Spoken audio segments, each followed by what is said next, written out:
What's up, fellas? So, putting a new master cylinder on the Nitening because the old one was, I don't know if it was original or not, but when you're sitting at a stoplight, it would sit there. The pedal would gradually go down. Let me flip you around here so I can show you. The awesome iPhone, you can't do that on the flip cameras around like you can with an Android. So anyway, that's the old master cylinder. Got a little bit of funky in there. So I cleaned off, used the wire wheel, cleaned off the funk from the booster, and I just adjusted this. That's obviously the rod that actuates from the booster to the master cylinder, but I got this thing.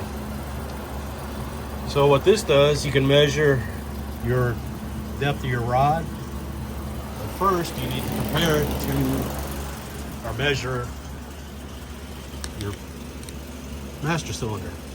So you put that in there, loosen this thing, push that rod in all the way, which I've already done, but I can't do it one-handed to demonstrate. And then you take it over here to your master, or your power booster. And you see that little gap you got in there? It's supposed to be like around 50, and I think I'm there. I didn't measure, I just kind of eyeballed it. It's probably 40 or so, somewhere in there. But initially, when I measured it, that rod was too long, so to speak. So I had to dial it in, even though on the original master cylinder it was okay. So, like I said, I cleaned all that off to have a good surface. I wanted to make sure I was getting a good measurement on it. So I had not used these until recently. I think I found these a couple or three, maybe more years ago. Because normally what I've done in the past is just go ahead and stick the master cylinder on there and then not realize that the rod's actuating the master cylinder a little bit and all the brakes are dragging. So that will make sure you don't have the issue and your brakes aren't dragging, and that'll give you the best. Of course, it'll help your mileage, and it will also help your ETs at the track. So I'll put the master cylinder on there and get her all set up and bleed it. All right, guys, so Vince and I pulled this had a plastic bed liner, that thing. I pulled it out because I wanted to see what the condition of the bed was to make sure there was no rust in there. And it's actually, I must have put this in when it was brand new, because that's the only rust right there around the bolt. Excuse me, the bolt. Up here, it's good shape. There's nothing in there. So what I'm gonna do is clean this out real good, wash it, and then put some kind of a rhino liner in.